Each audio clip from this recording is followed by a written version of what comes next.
e vou compartilhar.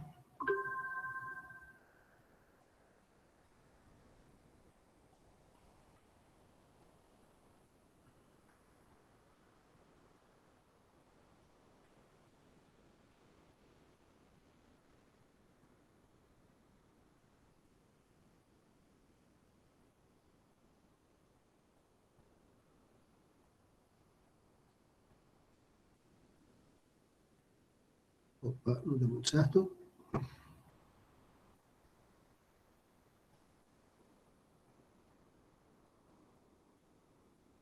Foi.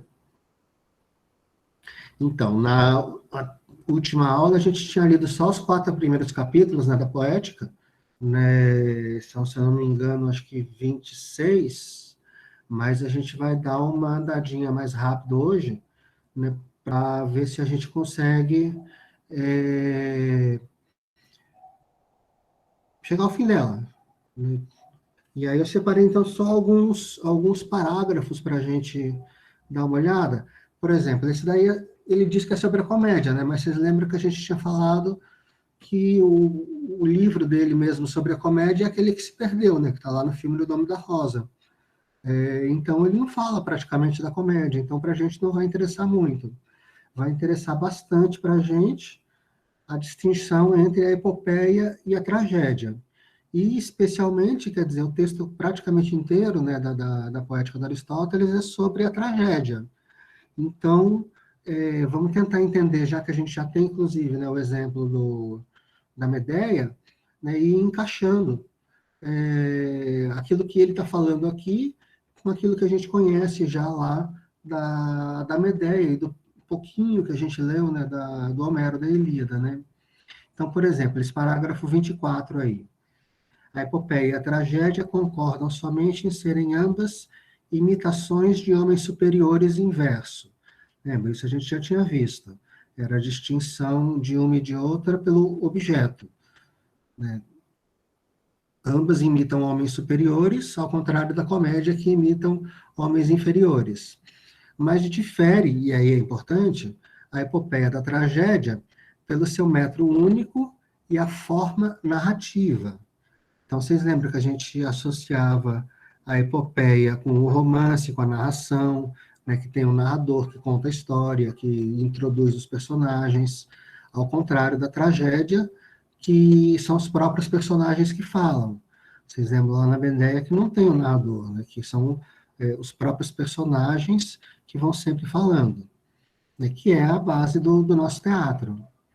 E também diferem a epopeia e a tragédia na extensão, porque a tragédia procura, o mais que é possível, caber dentro de um período do sol. Era o jeito que eles contavam o tempo. Ou pouco excedê-lo.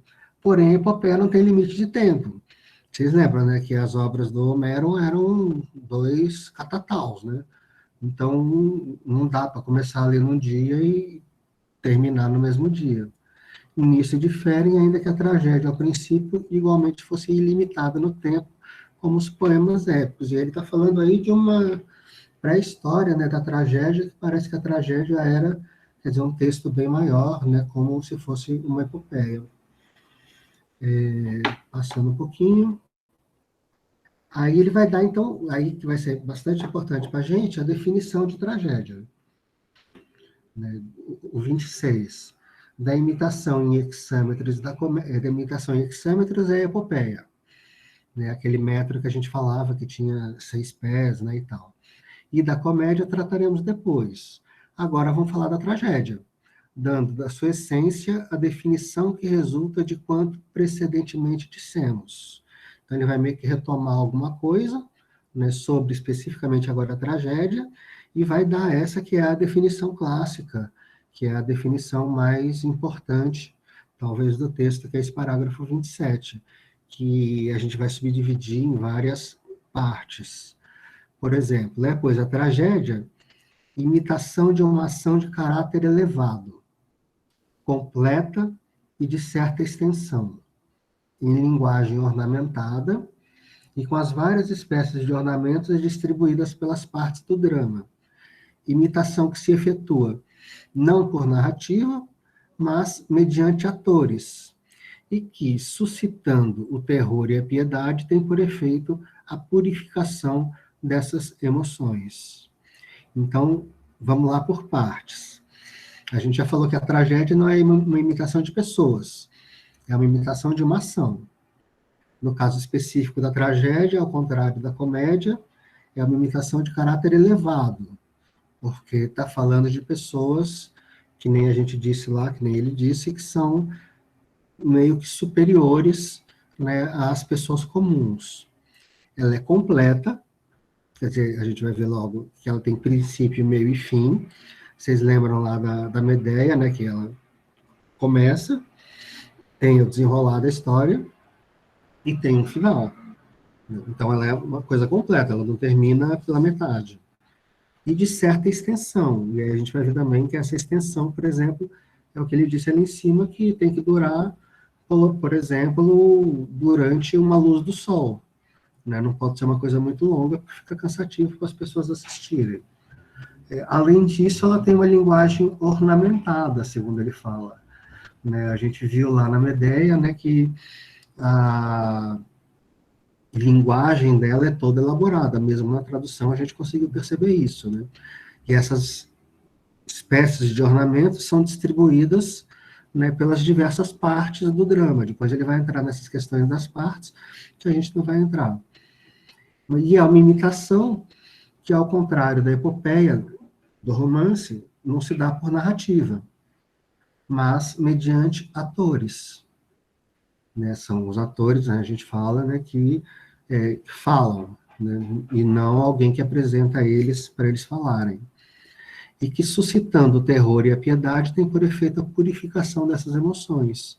E aí que vai ser, quer dizer, também uma grande diferença da obra, digamos, literária, tragédia, lá para os gregos, para a gente. Né? Porque a gente lê como se fosse um livro normal. E para eles tinha um objetivo muito claro, que era muito ligado à religião, que era purificar os ouvintes, né, os leitores, especialmente dessas duas emoções que para eles eram muito negativas, que era o terror e a piedade. Né? A gente falou já um pouquinho disso daí, ele vai voltar logo mais também. Ele explica ornamentado. Ornamentada é a linguagem que tem ritmo, harmonia e canto. A gente não chegou a ver direito isso lá na Medeia, mas quando aparecia aquele coro das mulheres, lembram? Né, o coro das mulheres era cantado, né, ao contrário das partes mais recitativas, né, que eram faladas, simplesmente. Né, mas mesmo essas partes faladas tinham um ritmo, né, ela é escrita em forma de poesia, tem um metro muito bem determinado, né, e aí o ritmo, então, mesmo das partes faladas, é muito bem marcado. E o serviço separadamente de cada uma das espécies de ornamentos significa que algumas partes da tragédia adotam só o verso, outras também o canto, como, por exemplo, né, nesse exemplo do coro das mulheres. Né?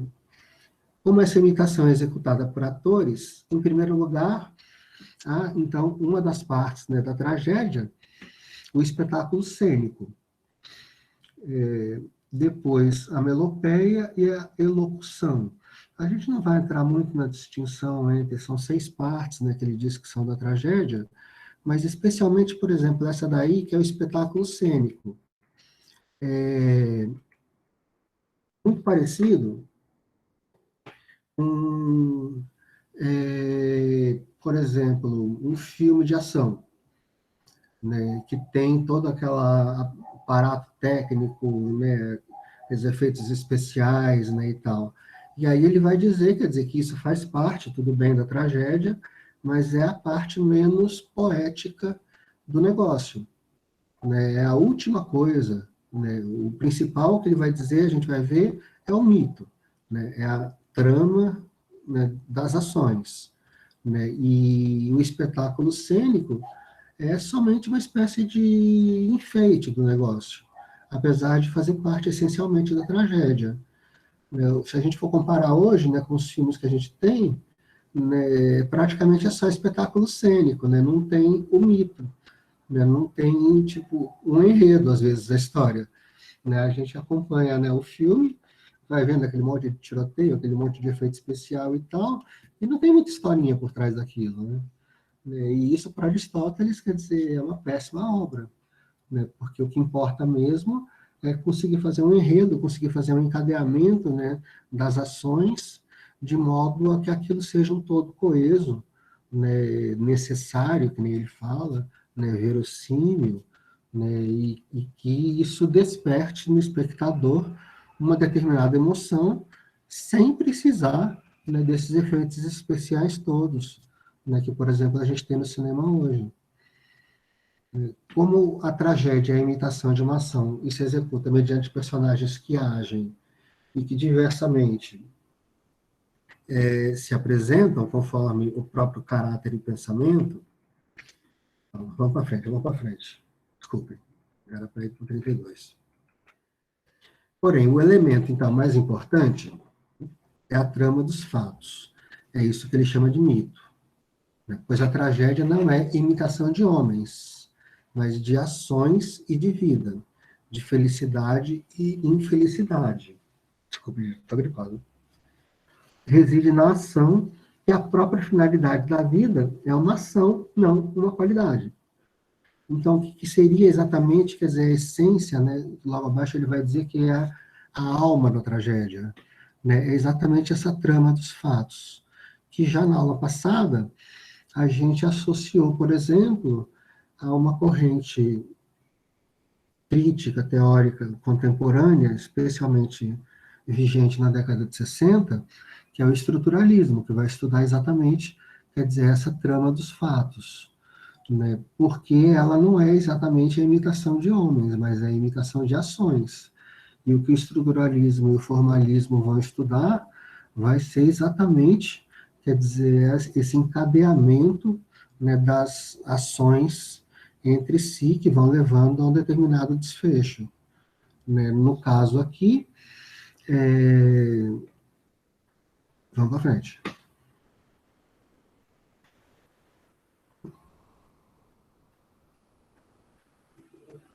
Por exemplo, se por conseguinte, alguém ordenar discursos em que se exprimam caracteres, caracteres seria uma das partes, né, da tragédia, mas seria mais ou menos o caráter da pessoa, né? Se a pessoa é boa, se a pessoa é má, né? Por bem executados que sejam os pensamentos, né, e as elocuções, aquilo que elas dizem, nem por isso haverá logrado o efeito trágico. Muito melhor o conseguirá a tragédia que mais parcimoniosamente usar desses meios, tendo, no entanto, o mito ou a trama dos fatos. Então, a gente vê que para ele o importante mesmo o tempo todo é isso que ele chama de mito, que não tem muito a ver com aquilo que a gente normalmente entende por mito, né, como os mitos das histórias dos deuses e tal, mas que para ele tem esse significado muito bem determinado, muito bem específico, né, da trama dos fatos. E aí, vocês sabem, por exemplo, a palavra texto, né, vem de tecido. Né? Então, o próprio texto, quer dizer, ele já contém, quando a gente fala, né, a palavra texto, né, ela já contém em si, quer dizer, essa ideia da trama, né, do tear, né, do que ele chama, né, de encadeamento, né, das ações, né, e é isso que vai fazer com que a obra seja boa. Não necessariamente os pensamentos, as elocuções, os caracteres, né, por isso que a gente não vai ver muito isso, mas vai focar mais na questão do mito. Ajuntemos a isso que os principais meios, porque a tragédia move os ânimos, também fazem parte do mito. Refiro-me a peripécias e reconhecimentos. E aí, só um pouquinho mais para frente que a gente vai definir isso daí, porque o mito, para ele, tem três partes, né? A peripécia, o reconhecimento e a catástrofe. Né? E isso se sucede, essas três partes se sucedem em todas as tragédias, a gente vai identificar elas direitinho na Medéia e também no Édipo Rei.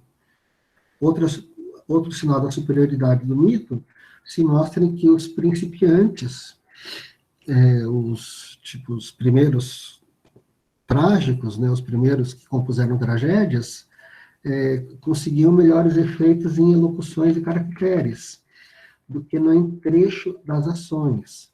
Entrecho é também, quer dizer, a mesma coisa, sinônimo de trama, de enredo, né, de o que ele está chamando de mito. Portanto, aí também é uma frase bem famosa do texto, o mito é o princípio e como que a alma da tragédia. Só depois vem os caracteres.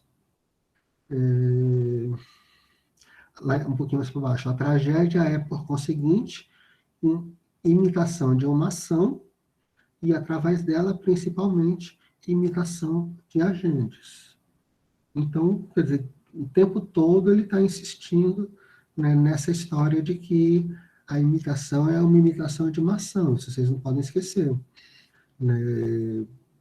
E é a partir disso, né, só refrisando de novo, né, que correntes teóricas como o formalismo, como o estruturalismo, vão beber, né, e vão analisar daí os textos, especialmente através, né, dessas imitações de ações e não, por exemplo, de personagens, né, o que seria talvez a primeira ideia, né, que a gente teria.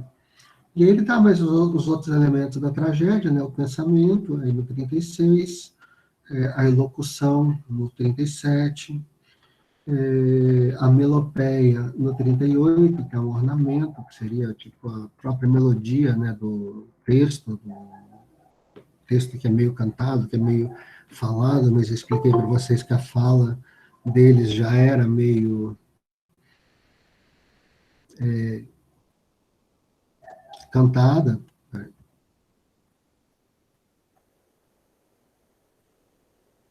Não tinha tanta distinção assim entre o que era fala e o que era canto. E aí, quer dizer, nesse 39 que ele fala especificamente, né, do espetáculo cênico, que de certo é mais emocionante, mas também é menos artístico e menos próprio da poesia. E, na verdade, e aí é importante, mesmo sem representação e sem atores, pode a tragédia manifestar seus efeitos.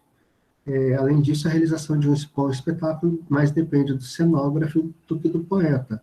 Quer dizer, então, tipo, voltando, por exemplo, do cinema, né, quem faz toda a cenografia, quem faz todo aquele negócio, não é exatamente, quer dizer, o diretor do filme, digamos assim, né, o autor do filme, né, e a gente vai retomar isso bem no finzinho, porque a tragédia também, ela causa efeito sendo lida, né, e não somente sendo encenada. Daí um pouco o desprezo que ele tem por esse negócio do espetáculo cênico, né, porque o importante mesmo, de novo, é o mito, é a trama dos fatos. E isso a gente consegue criar o efeito da tragédia, que é despertar aquela purificação, a catarse, né, da piedade e do medo, né, simplesmente com a leitura do texto, né, se for uma boa tragédia. Né, a gente lendo a Medeia, quer dizer, a gente meio que se horroriza, se emociona, né, sente piedade e medo, né, que nem ele fala, né, só na leitura, né, sem precisar da representação mesmo cenográfica do negócio. Né, quer dizer, ao mesmo tempo que a tragédia se realiza de fato mesmo no palco, né, ela também pode ser realizada somente na leitura do texto. Aí a estrutura do mito, né, nesse sentido de mito, digamos então qual deve ser a composição dos atos, pois esta parte na tragédia é a primeira e a mais importante, né, o mito. Já ficou assente que a tragédia é a imitação de uma ação completa, né, aquela história de que tem um princípio, meio e fim, constituindo um todo que tem certa grandeza, porque não pode haver um todo que não tenha grandeza, lógico. E aí ele dá um parágrafo meio óbvio, né? Todo é aquilo que tem princípio, meio e fim, princípio é o que não contém em si mesmo o que quer que siga necessariamente outra coisa, e que, pelo contrário, então, o princípio necessariamente tem depois de si algo com o que está ou estará necessariamente unido. E fim, ao invés, é o que naturalmente sucede a outra coisa, por necessidade ou porque assim acontece na maioria dos casos. E que depois de si, depois do fim, evidentemente nada tem. Meio é o que está depois de alguma coisa e tem outra depois de si. Beleza, né? Não tem problema aí. Né? Mas, quer dizer, a tragédia, então, o mito, né, tem que ter esse encadeamento que tem um princípio, um meio e um fim. Porque senão o negócio fica solto, né? É necessário, portanto, que os mitos bem compostos não comecem nem terminem ao acaso, mas que se conformem aos mencionados princípios. Né? Então, essa coisa do negócio que começa meio sem muita... Né? Vocês lembram da Medeia? Quer dizer, tinha um começo muito bem determinado. Né? A Medeia estava lá sofrendo porque o Jasão ia casar com a princesa. Né? Isso é o princípio, né, da tragédia. Né? E os outros fatos são totalmente encadeados por necessidade, né, a esse princípio, né, que é a Medela sofrendo e já pensando em vingança. E aí tem o meio da tragédia, né, que é ela maquinando lá, né, a vingança dela, e o fim da tragédia, quando ela executa de fato a vingança. Né, quando ela acaba, né, matando a princesa, o rei, né, e os próprios filhos. Né. Além disso, o belo ser vivente, ou o que quer que se componha de partes, não só deve ter essas partes ordenadas, mas também uma grandeza que não seja qualquer, porque o belo consiste na grandeza e na ordem. E, portanto, é o exemplo que ele dá, um organismo vivente pequeniníssimo não poderia ser belo, pois a visão é confusa quando se olha por tempo quase imperceptível. E também não seria belo se esse objeto fosse grandíssimo, porque faltaria a visão do conjunto, escapando à vista dos espectadores a unidade e a totalidade. Imagine-se, por exemplo, um animal de 10 mil estádios, sei lá, de 10 mil quilômetros. Né? Então, quer dizer, a tragédia ela tem que ter, né, um tamanho, né, muito bem determinado, não pode ser nem muito pequenininha, né, porque daí a gente não consegue entrar direito na história, mas também não pode ser grande demais, porque a gente perde exatamente o que ele fala de visão de conjunto. Né? A gente perde o,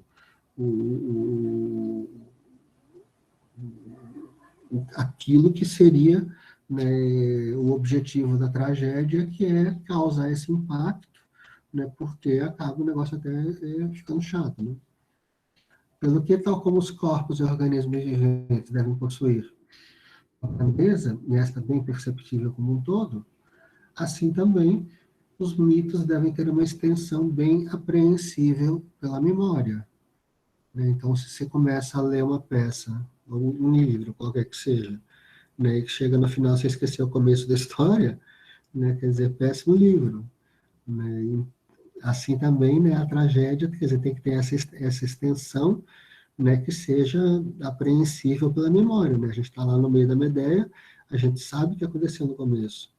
Né? Se for uma peça muito longa, né, um romance gigantesco, né, a gente até nem lembra mais o que aconteceu no começo. E aí também não vai causar, né, de novo, né, o efeito próprio da tragédia, né, que deveria ser essa purificação, essa catarse, né, dessas emoções negativas.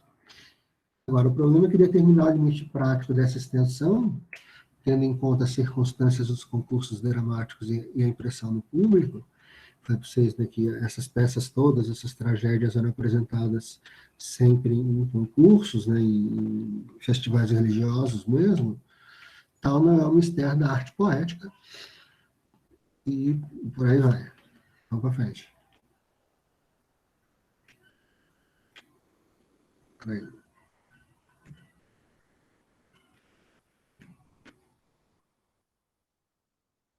E o 49.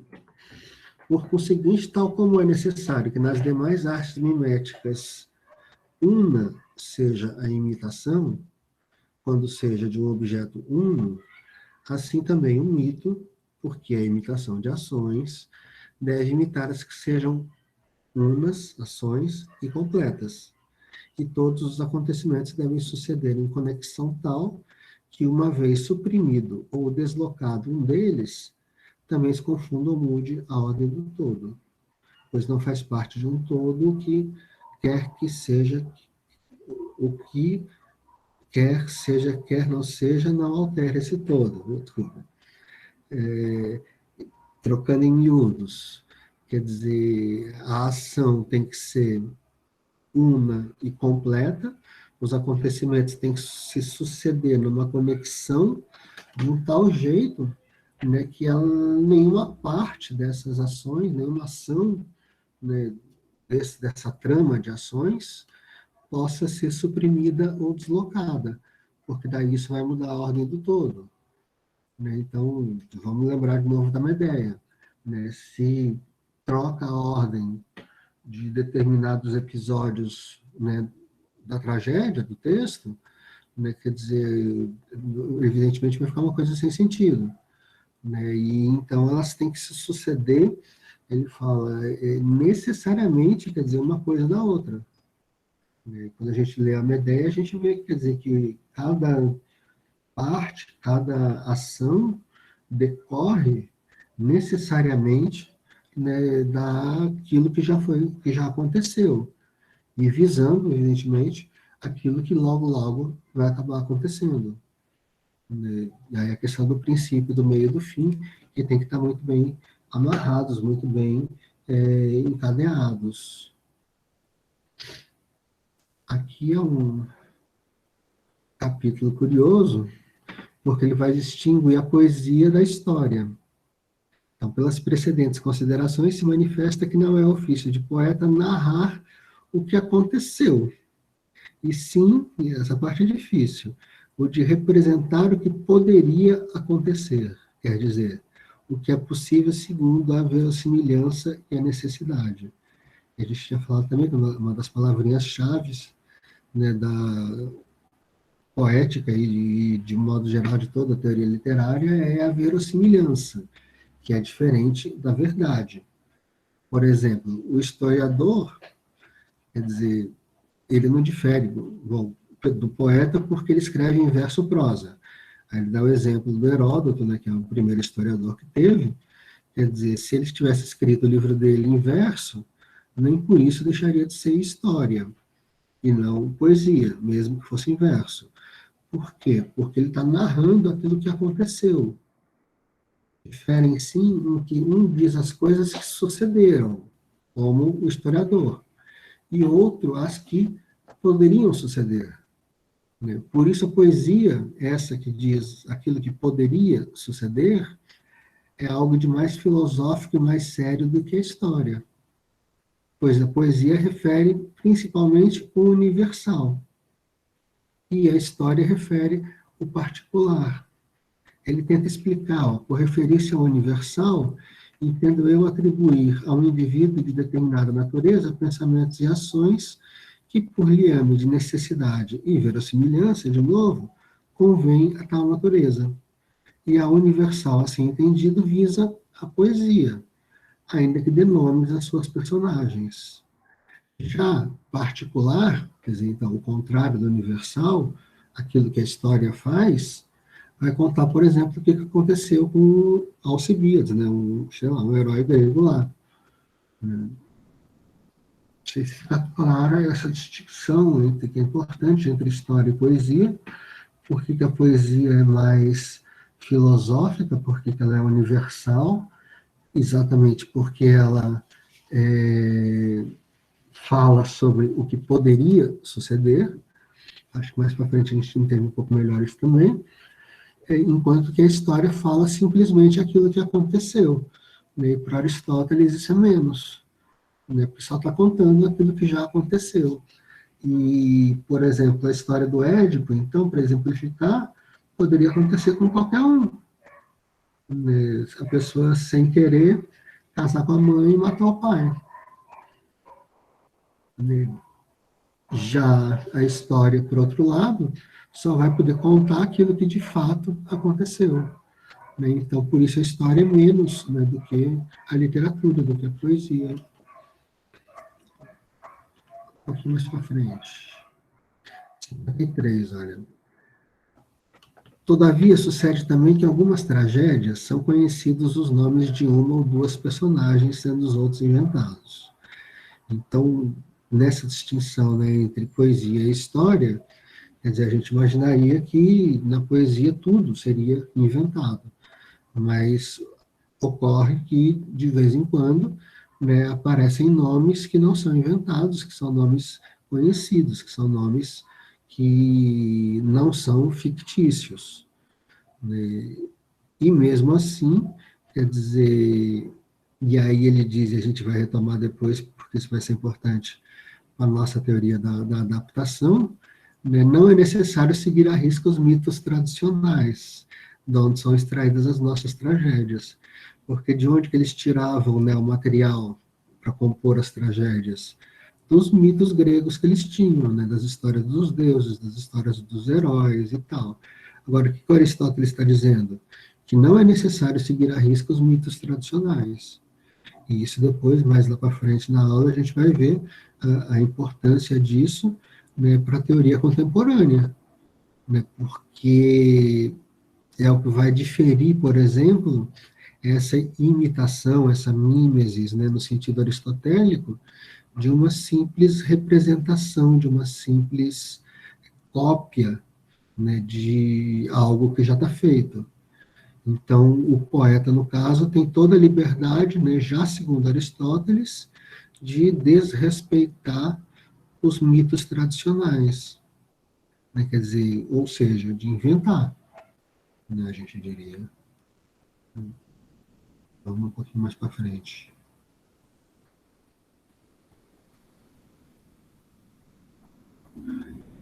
Daqui claramente se segue que o poeta deve ser mais fabulador do que versificador. Quer dizer, aquela história do historiador que escreveria um livro de história em verso. Ele não é poeta porque ele não é fabulador, ele está só contando aquilo que aconteceu. Ele é poeta pela imitação e porque imita ações. E ainda que lhe aconteça fazer uso de sucessos reais, né, de histórias que realmente aconteceram, nem por isso ele deixa de ser poeta, pois nada impede que algumas das coisas que realmente aconteçam sejam, por natureza, verossímeis e possíveis. E aí a questão do verossímil de novo, diferente da verdadeira. É isso que a gente falava, o historiador lida com a verdade, aquilo que de fato aconteceu. O poeta lida com o verossímil, é diferente. Né? Ele lida com aquilo que poderia ter acontecido. E por isso mesmo vinha o poeta ser o autor delas. Vamos para frente um pouquinho.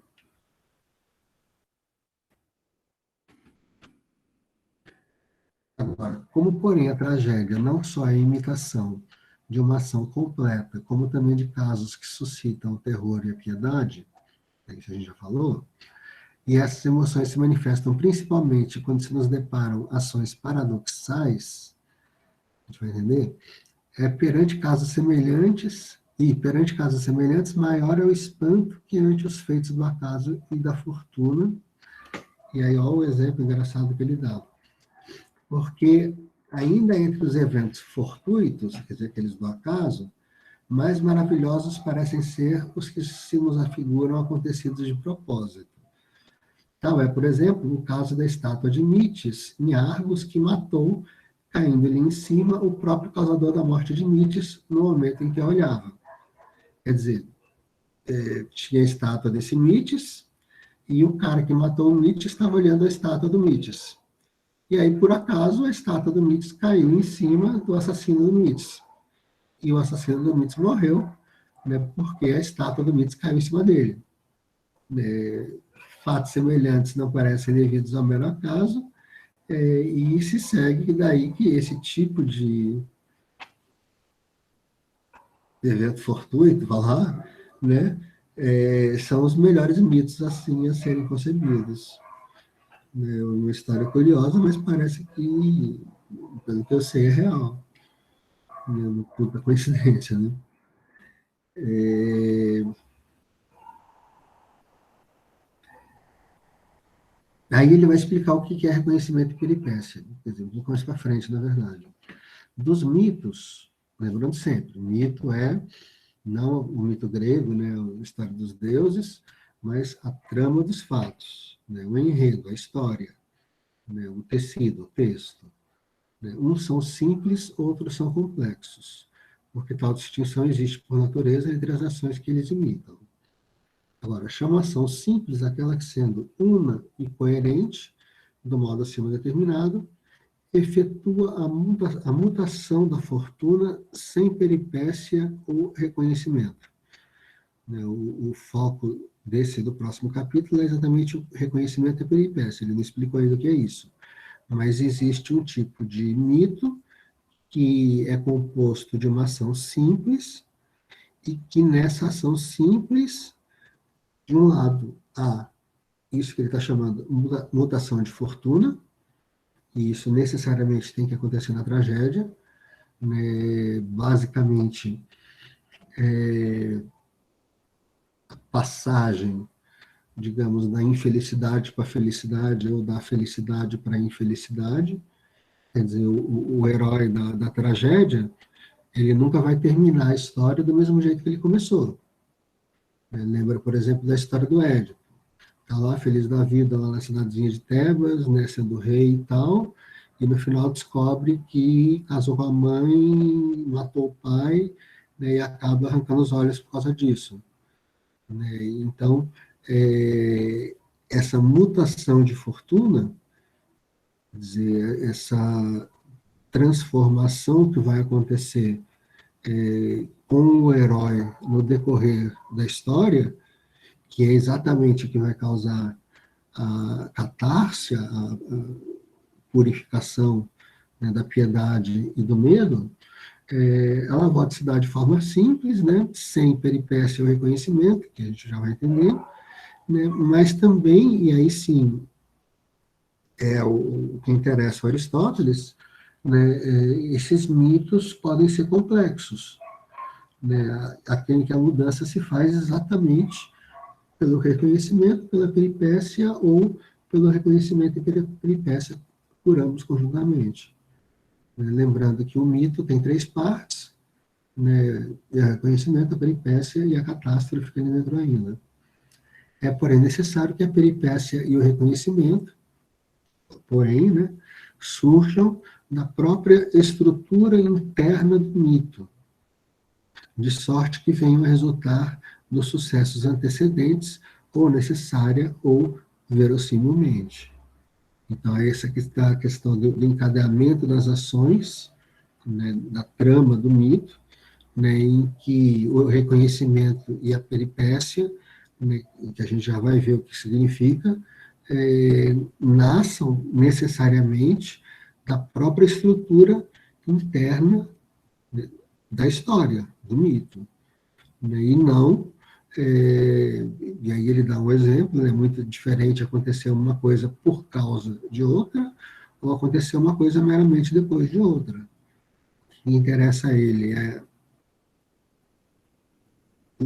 a peripécia, o reconhecimento acontecerem por causa de outras coisas que já aconteceram na peça, né, e não simplesmente acontecerem depois.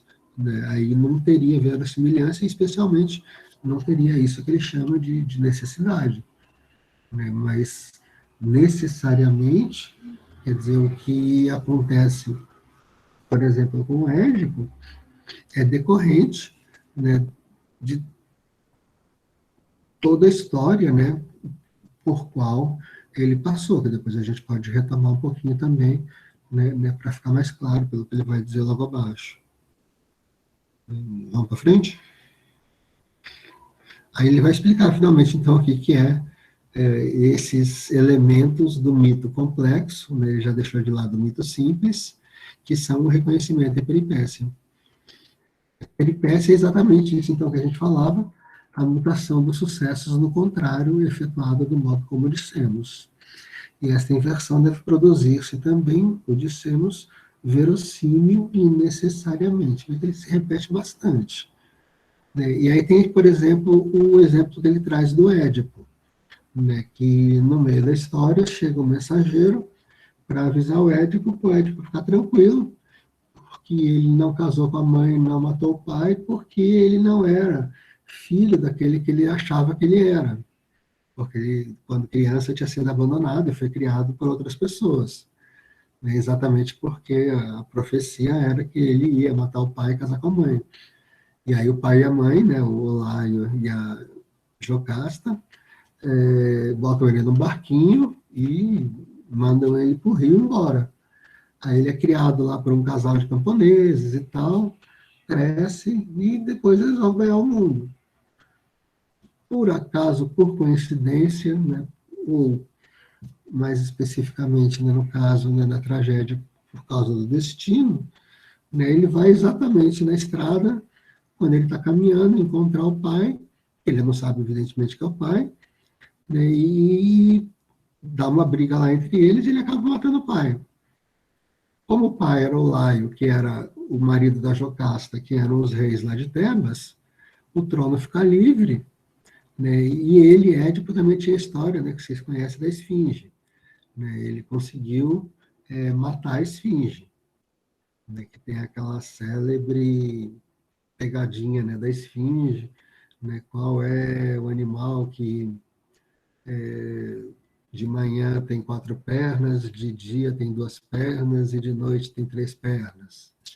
Aí o Édipo mata, né, a charada, né, diz é o homem, né, que tem 4 pernas porque está engatinhando de manhã, né, tem 2 pernas quando de dia, né, anda sobre 2 pernas, né, na fase adulta, e tem 3 pernas na velhice, né, na noite, quando usa a bengala.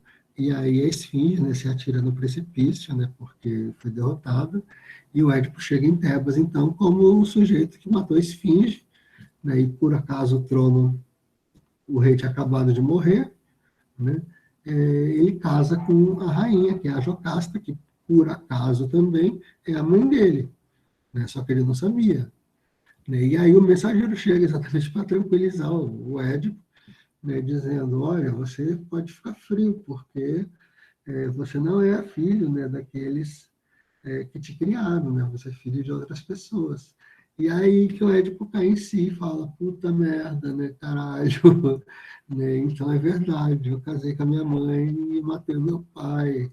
Né, e aí, então, quer dizer, essa é exatamente a inversão, né, isso que ele está chamando de peripécia, né, que é essa mutação, né, essa inversão do que era positivo, por exemplo, em negativo.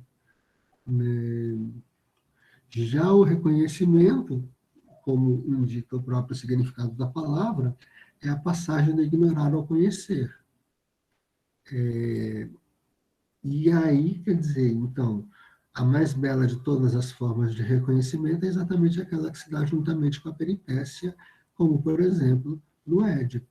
Por que no Édipo? Porque exatamente no momento em que há a peripécia, né, em que ele descobre que ele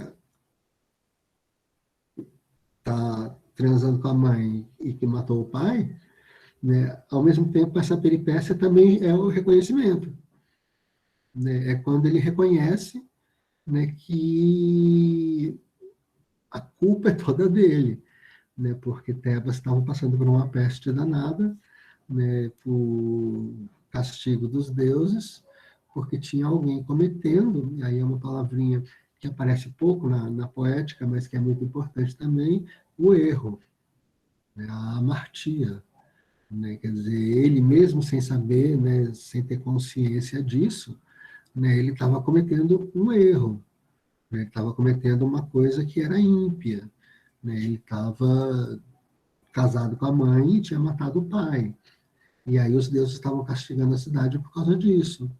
E aí a tragédia toda do Édipo é ele procurando quem é o responsável pelaquela peste, né? Quem que cometeu o erro, né? Quem que afinal, é responsável, né, por a cidade toda, né, tá morrendo. Né? E aí ele vai, e aí quando o mensageiro chega, depois tem o adivinho também, que confirma, né, e aí ele percebe, né, que a culpa era toda dele mesmo, mas essa percepção é o que Aristóteles está chamando de reconhecimento, né, e que acontece juntamente, exatamente, né, com a peripécia, que é no momento em que ele reconhece, né, a sorte dele, digamos, inverte. Né, ele de rei que era passa a ser um desgraçado, né, a ponto de ter que arrancar os olhos, né, para se punir.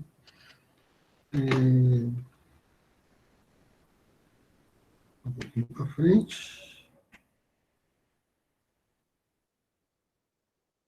Ele dá alguns exemplos de reconhecimento ali, alguns que são bons, outros que não.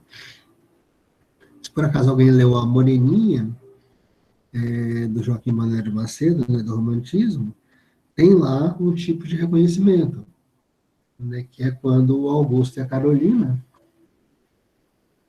vocês conhecem um pouquinho o enredo da história, né, eles se encontram adultos, tem uma rixa lá entre eles, mas eles parecem que estão meio apaixonados e tal, mas não podem consumar, né, o amor deles, porque cada um deles, quando era criança, tinha se prometido para uma outra determinada pessoa, né, uma outra determinada criança. E aí é só no final da história, né, que eles reconhecem, né, por causa de um breve, de um amuleto, né, que cada um deles carregava, que eles tinham trocado quando eram crianças. Ele falou, pô, esse breve fui eu que te dei, esse amuleto fui eu que te dei. Então você era aquela criança que a gente prometeu se casar quando a gente era criancinha. Então agora quando a gente é adulto a gente pode se casar, porque a gente, né, vai consumar exatamente aquele casamento que a gente já tinha combinado, né, desde criancinha. E aí, tipo, esse é um tipo de reconhecimento. Eles se reconheceram, né, através desses amuletos, né, que cada um deles estava carregando. E esse, para Aristóteles, é o pior tipo de reconhecimento, né, que o reconhecimento de verdade vai se dar, né, de outras formas, são 5 tipos de reconhecimento, né, e há reconhecimentos, digamos, mais profundos, mais filosóficos, do que esses que se dão simplesmente através dos sinais. E aí, na 64, ele fala da catástrofe, que é a terceira parte do mito. Ele já falou, então, da peripécia, do reconhecimento, e aí, terceira é a catástrofe, que é simples de entender, que seja a peripécia e o reconhecimento já o dissemos, e a catástrofe é uma ação perniciosa e dolorosa, como são as mortes em cena, as dores veementes, os ferimentos e mais casos semelhantes. E aí é fácil de identificar também, por exemplo, na Medeia, quando acontece a catástrofe, né, quando a princesa, já começa a catástrofe, né, quando a princesa põe lá a roupa da Medeia e começa a pegar fogo, né, e no Édipo, né, quando ele reconhece, né, que ele que é o causador de todo o mal, né, e ele arranca os próprios olhos. Né, são exemplos de catástrofe, né, e necessariamente, né, ou pelo menos quase necessariamente, toda tragédia termina em catástrofe, por isso que chama tragédia também o negócio, né? Termina com uma ação dolorosa, né, seja a Medeia matando, né, os filhos, né, seja, né, uma pessoa infligindo a dor a outra, seja o Édipo, né, arrancando os próprios olhos. Né, vamos para frente. Aí vai falar das partes quantitativas, que não interessa para a gente, porque toda tragédia tem lá suas divisõezinhas, e a tradução que a gente leu nem tinha essas traduções, mas agora ele vai falar da situação trágica por excelência de quem é, né, o herói trágico. Então, e o tempo todo ele está tentando também dar uma lição de como se construir, né, uma tragédia, uma boa tragédia. Então, que situações os argumentistas, né, devem procurar e quais devem evitar. e também porque via onde alcançar o efeito próprio da tragédia. Aqui que a gente falava, toda tragédia tem necessariamente que provocar a catarse, né, essa purificação do terror, do medo, né, e da piedade, né, porque se ela não provoca isso, é tipo se assistir um filme de comédia romântica e não sai chorando, né, não cumpriu o objetivo, né, não serviu para nada ter passado 2 horas ali. Né. Como a composição das tragédias mais belas não é simples, é aquilo que a gente já tinha falado lá em cima, né, a composição boa, né, do mito bom é o complexo, além disso, deve imitar casos que suscitam o terror e a piedade, porque tal é o fim dessa imitação, então é o objetivo, né, a imitação que é a obra literária, provocar, suscitar o terror e a piedade, evidentemente se segue que não devem ser representados, e aí ele vai dar alguns casos agora do que não se deve fazer. Não devem ser representados nem homens muito bons que passem da boa para a má fortuna, caso que não suscita terror nem piedade, mas repugnância. Trocando em miúdos, quer dizer, tem um cara que é muito bom, né, e ele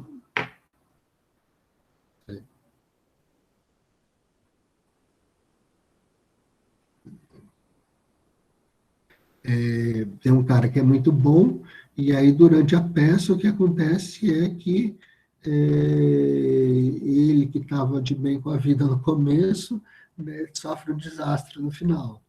Aí ele vai falar, isso aí não causa, não suscita terror nem piedade em ninguém, né? Causa até repugnância, né? Porque que um cara bom, né, vai sofrer assim, sem motivo nenhum. Mas, ao mesmo tempo, também nem homens muito maus que passem da má para a boa fortuna, porque não há coisa menos trágica, né? Faltando-lhe todos os requisitos para tal efeito. Tipo, um cara escroto ganhar na loteria, né? A gente fica até com raiva, né? Fala, pô, o cara não merecia isso, né? Pô, o cara é um cara ruim, né? Então, um sujeito mal, né, que começa a peça mal, mas de repente termina a peça bem, né, também não vai causar, né, o efeito esperado, né, de terror e piedade. Não, isso não é conforme, ele fala os sentimentos humanos, nem desperta terror ou piedade. Né? O mito também não deve representar um malvado que se precipite da felicidade para a infelicidade. Ele vai explicar. Se é certo que semelhante situação satisfaz os sentimentos de humanidade, quer dizer, se a gente à primeira vista pensa, né, o sujeito que é malvado e começa a peça feliz, né, e termina a peça na infelicidade, de um lado satisfaz até os nossos sentimentos, né, de humanidade, porque o cara foi punido, né, e tal. Mas também é certo que isso não provoca nem terror nem piedade, porque a piedade tem lugar, e aí sim é importante, é a respeito do que é daquela pessoa que é infeliz sem o merecer. E o terror, né, tem lugar, né, a respeito do nosso semelhante desditoso. Pelo que, neste caso, o que acontece não parecerá terrível nem digno de compaixão. Pelo que, neste caso, o que acontece não parecerá terrível nem digno de compaixão, ele está falando lá de cima, né, dessa situação, né, em que o malvado se precipita da felicidade para a infelicidade. Mas, aí a parte importante mesmo é a piedade tem lugar a respeito do que é infeliz sem o merecer, que é o caso clássico do Édipo, né, coitado, ele não fez nada de errado, né? Ele não teve culpa de casar com a mãe e matar o pai. Né? Ele fez isso sem saber. Né? Mas isso gera, né, no fim das contas, uma infelicidade muito grande para ele. E o terror, quer dizer, porque diz respeito, quer dizer, a um semelhante nosso, né, que é desditoso, que caiu em má sorte. Né? E aí, qual é o terror que isso desperta na gente? Pode acontecer com a gente também. Né? Aconteceu com o cara lá no palco, né? Mas poderia acontecer com qualquer pessoa. né? Por isso que a poesia é mais filosófica, é superior, né, à história, por exemplo, né? Porque quando está representando uma peça de teatro lá fictícia, né, é um caso, por exemplo, no caso específico da tragédia grega, né, que poderia acontecer com qualquer pessoa, né? Ninguém está absolutamente livre de inconscientemente cometer ações terríveis, né, e só depois, né, via descobrir, né, a merda que fez, né. E então a gente tem, segundo Aristóteles, esse terror também, né, porque poderia ser a gente, né, que está passando por essa situação. Aí, portanto, então, e aí sim a situação ideal. Então, ele descartou já essas situações que não devem ser objeto de composição trágica, mas o que vai valer, então, é isso que ele chama de situação intermediária. É a do homem que não se distingue muito pela virtude e pela justiça, tipo Édipo. E se cai no infortúnio, tal acontece não porque ele é vil e malvado, entendeu? O Édipo não era um cara ruim, mas por força, e aí a palavrinha, né, de algum erro. Né? E esse homem há de ser algum daqueles que gozam de grande reputação e fortuna, como Édipo Tiestes, ou outros insígnios representantes de famílias ilustres. É, pois, necessário que um mito bem estruturado, e aí essa palavra também a dar mais para frente, para daqui a algum dia, né, um mito que seja bem estruturado, né, que tem a ver com aquela história do estruturalismo, seja antes simples do que duplo, como alguns pretendem. Que nele não se passa da infelicidade para a felicidade, que daí não é tragédia, mas pelo contrário, da dita, da felicidade, né, para a desdita, para a infelicidade. Entende, né? E não por alguma malvadez, como no caso do Édipo, mas por algum erro de uma personagem, a qual, como dissemos, antes propenda para melhor do que para o pior. É o caso do Édipo direitinho. Mais para frente. A 72 ali, então. A mais bela tragédia, conforme as regras da arte, é, portanto, a que for composta do modo indicado. Então, ele está dando tipo uma receita de bolo, né, de como fazer tragédia. Por isso, erram os que censuram Eurípides por assim proceder nas suas tragédias, as quais, a maior parte das vezes, terminam no infortúnio. Né? A gente lembra lá da Medeia, né? Uma desgraça danada. Tal estrutura, já dissemos, é a correta.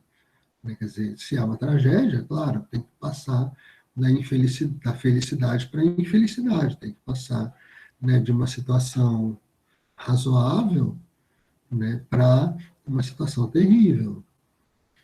A melhor prova é a seguinte: nas cenas e nos concursos teatrais, as tragédias desse gênero mostram-se como as mais trágicas, quando bem representadas. E Eurípides, se bem que em outros pontos não respeita a economia da tragédia, então a gente vai ver, ele tem algumas críticas a Eurípides, mesmo que ele vai dizer exatamente agora, que é uma frase também das mais conhecidas, né, da poética, revela-se-nos certamente como o mais trágico de todos os poetas. Né? Ele usa isso do superlativo, né, tragicótatos. Né? O Eurípides é o mais trágico de todos os trágicos. Né? E lendo a Medeia a gente percebe, né, por quê, né? Um pouquinho para frente.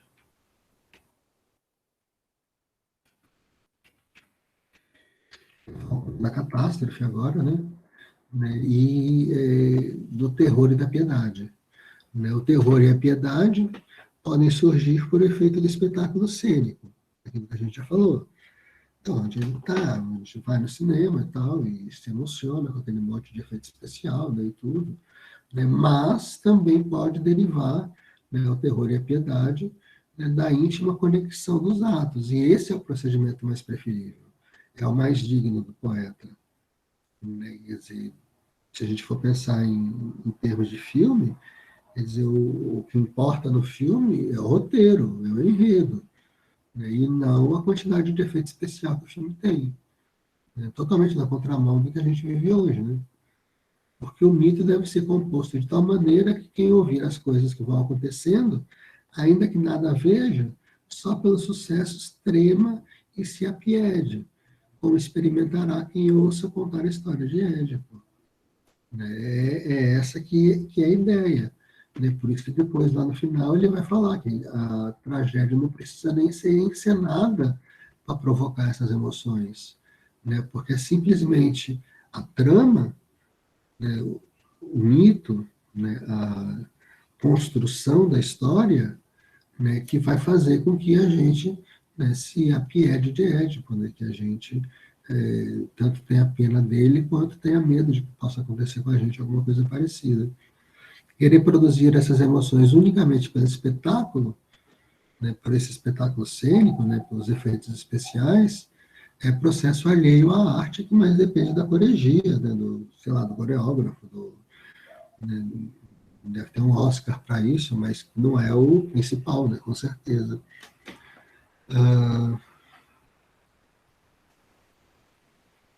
Para frente. E aí, voltando naquele ponto que a gente tinha para guardar para daqui a pouco. Os mitos tradicionais não devem ser alterados e fazer, por exemplo, que Clitemnestra não seja assassinada pelo filho. Então, quer dizer, isso é uma história da mitologia grega, né? E Clitemnestra é assassinada pelo filho. Né? Então, quer dizer, ele diz, esses mitos tradicionais não devem ser alterados. Contudo, o poeta deve achar e usar artisticamente os dados da tradição. Vamos explicar o que entendemos por usar artisticamente. Então, quer dizer, não é uma coisa completamente livre, mas, ao mesmo tempo, também não é uma coisa completamente presa à tradição. É isso que a gente vai ver, por exemplo, a gente assistiu os filmes lá da Medea. Né? Eles, os diretores têm uma liberdade gigantesca de criar em cima do texto da Medea, de até inventar coisas. Tipo, no filme do Lars von Trier, vocês viram que os filhos nem morrem com espada, com faca, né? Morrem enforcados. Né? Mas ele está usando os elementos da tradição. Né? Só que ele está recriando isso artisticamente. Ele está, como ele diz, usando isso artisticamente. E isso é uma ideia bem moderna, né? Porque, não sei se a gente já chegou a conversar também sobre isso, né? Quando fazem adaptação de filme, de obra literária para filme, né? A primeira coisa que o carinha vai lá ver é se o filme é fiel ao livro. Né? E é exatamente contra isso, né, que toda a teoria da adaptação contemporânea se insurge. Né? Quer dizer, a última coisa que a gente deve pensar é se o filme é fiel ao livro.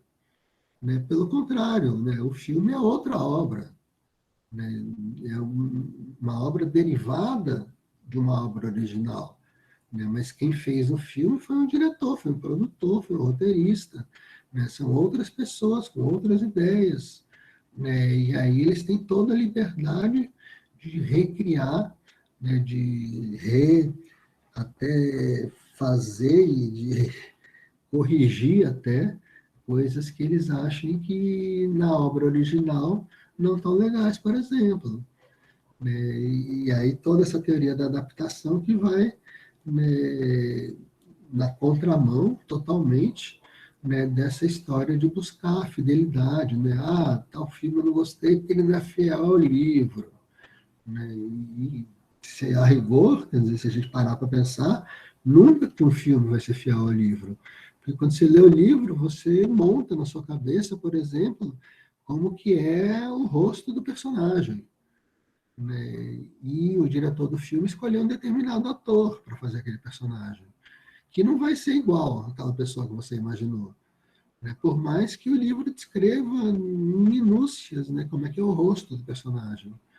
Né? Mas no momento que ele escreve, ele escolhe determinado ator para fazer aquele personagem do livro que você leu, quer dizer, se você ficar pensando em termos de fidelidade, você vai ficar sempre frustrado, né? Porque nunca vai ser igual àquela imagem mental que você tinha quando você leu o livro, né, e que você achou, né, que o personagem era de um determinado jeito e que necessariamente, quer dizer, em tese é impossível, né, que coincida, né, de encontrarem um ator, né, que seja exatamente parecido, né, com aquilo que você imaginou, né, da fisionomia, por exemplo, do personagem quando você lê o livro.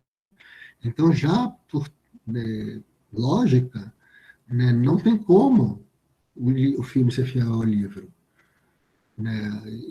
E aí toda a briga do Aristóteles, então, também, né, para dizer, não, os trágicos beberam na mitologia grega, mas eles têm toda a liberdade de modificar os mitos, né? Porque senão eles estariam só repetindo.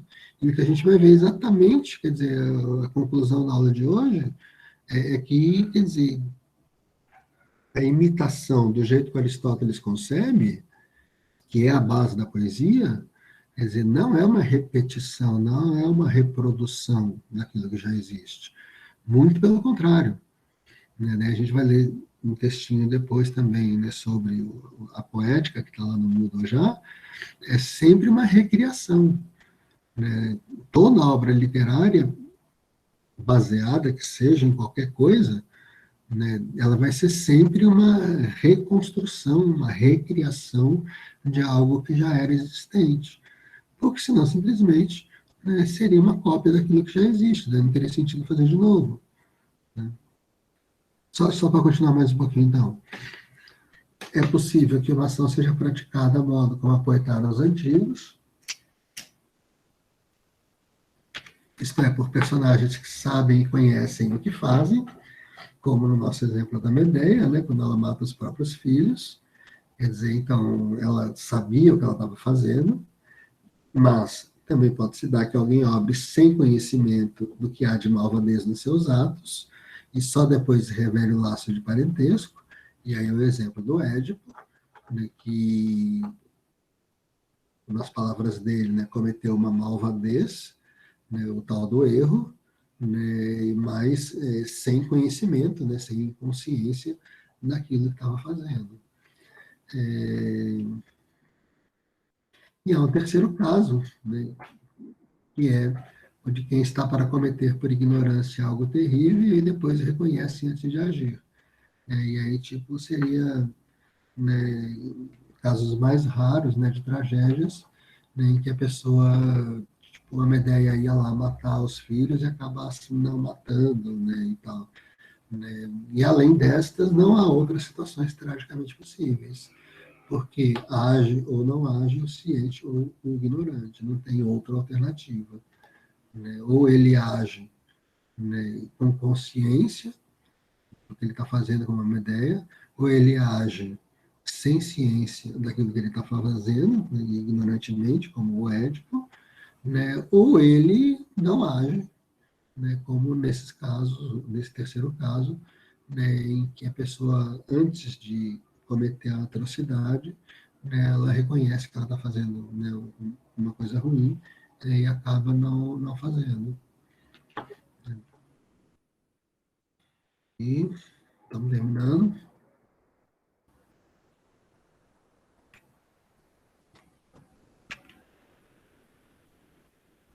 Ele vai falar o capítulo sobre verossimilhança e necessidade. De novo, né, voltando na mesma coisa, mas a gente já viu. Introduz essa expressão, Deus ex machina, que é exatamente onde ele não gosta de uma ideia.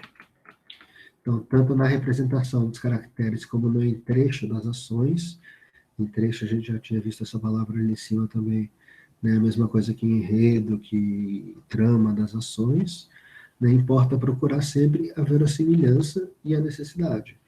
Então, a gente vai voltar nisso ainda algumas vezes, né, para ficar mais claro o que é essa verossimilhança, o que é essa necessidade, né, mas por isso as palavras e os atos de uma personagem de certo caráter devem justificar-se por sua verossimilhança e necessidade, tais como nos mitos os sucessos de ação para ação.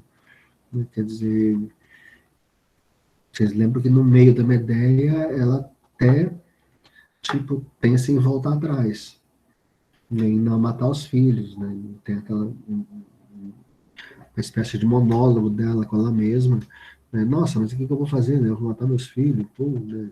Coisa absurda e tal, né? Mas se ela não matasse os filhos, não seria verossímil, né? Porque exatamente, quer dizer, a construção toda da peça é para que ela mate os filhos, né? Quer dizer, é uma coisa que praticamente é necessária para que haja aquele desfecho da peça. Porque senão, se ela não matasse os filhos, né, depois de tudo aquilo, né, como é que ia ser, né, o final da história? Né? Então, quer dizer, essas que ele fala, palavras e atos das personagens, né, que tem um certo caráter, como a gente viu que era o caráter da Medeia, aquela coisa meio vingativa, meio tomada totalmente, né, pelo impulso, pelo coração dela, né, não seria verossímil que de repente ela caísse em si, né, ouvisse a voz da razão, né, e não fizesse aquilo que estava para fazer.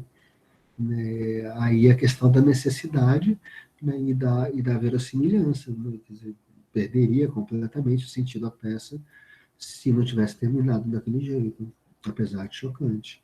Agora, pois é evidente também que os desenlaces, e a gente já vai ser, acho que a última coisa que a gente vai ver, o que é o desenlace, devem resultar, mas o desenlace, claro, é o final da história, né? Devem resultar da própria estrutura do mito. Então, ele está o tempo todo, né, insistindo, né, que tem esse mito, que é a trama, né, das ações, né, e que ele tem princípio, meio e fim, né, e que todos eles devem estar muito bem coesos, né, devem necessariamente se seguir uns aos outros, mas, quer dizer, o desenlace deve exatamente resultar, né, por necessidade, né, dessa estrutura do mito, e não do Deus ex machina, como acontece na Medeia. Não sei se fica muito claro, né, quando a gente leu a Medeia, que de repente, do nada, né, ela, no fim da história, depois que mata os filhos, o Jasão vai lá, né, para querer enterrar os filhos, ela não deixa, cata os filhos para levar junto, né, e o final da história é que ela embarca no carro do sol e vai embora. Né? E aí o Aristóteles não gosta muito desse final, né? A gente brincava também, né, que, tipo, redação de escola, né, que a gente começa a contar um monte de absurdo, né, vai inventando um monte de coisa, né, e de repente eu acordei. Quer dizer, a gente não consegue dar um final para a história. Né? A gente cria, né, um artifício, né, que não decorre necessariamente, né, não é verossímil, né, é, não resulta exatamente da estrutura daquela historinha que a gente estava contando. Né? Quer dizer, a gente cria, né, uma espécie de fuga, né, porque a gente não consegue dar um final para a história. Né? E é o que Aristóteles critica um pouco na Medeia, né, porque a rigor, quer dizer, o povo lá da cidade onde ela estava, lá de Corinto, e acaba matando ela, né? Mas aí, para ela não morrer, né, ela cata o carro do sol, né, e foge, vai embora. Né? Então, ao Deus ex machina, pelo contrário, não se deve recorrer senão em acontecimentos que se passam fora do drama, ou nos do passado, anteriores aos que se desenvolvem em cena, ou nos que ao homem é vedado conhecer, ou nos futuros que necessitam ser preditos ou pronunciados, né, e por aí vai. Agora,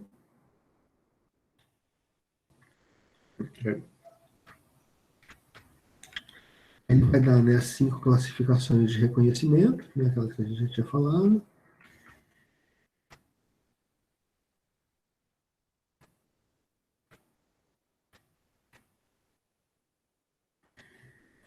O melhor, né, a 98 ali, de todos os reconhecimentos, os melhores são os que derivam da própria intriga, do mito, da ação, né, da trama, do encadeamento das ações, quando a surpresa resulta de modo natural, como é o caso do Édipo de Sófocles, por exemplo.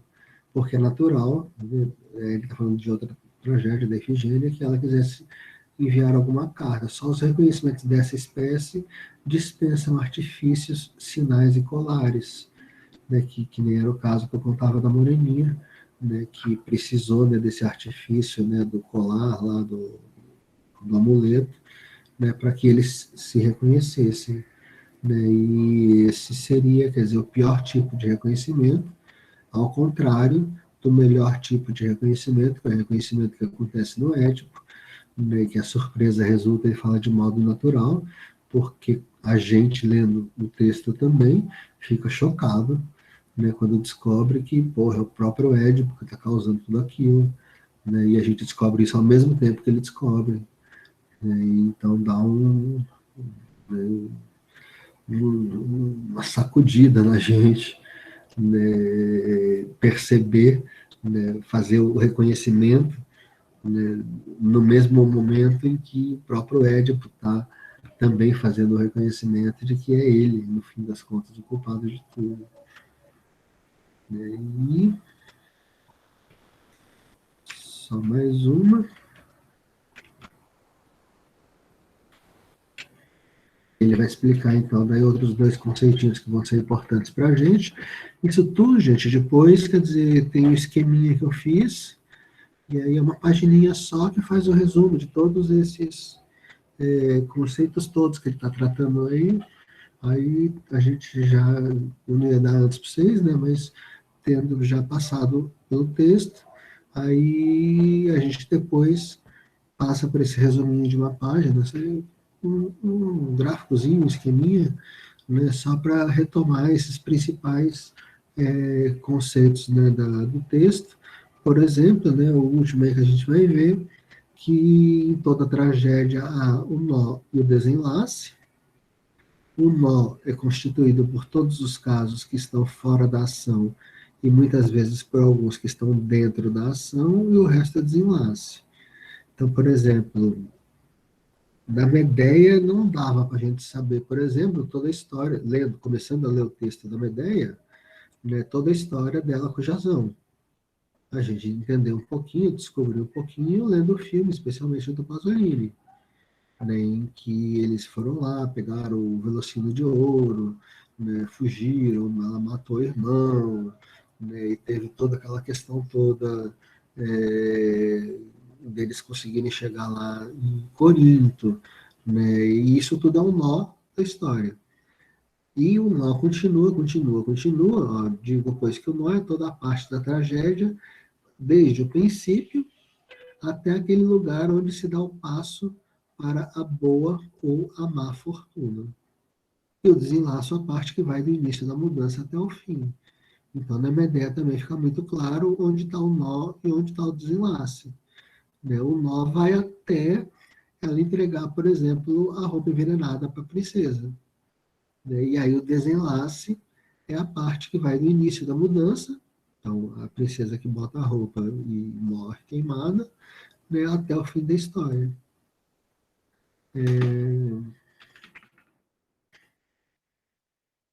E só então agora o último capítulo,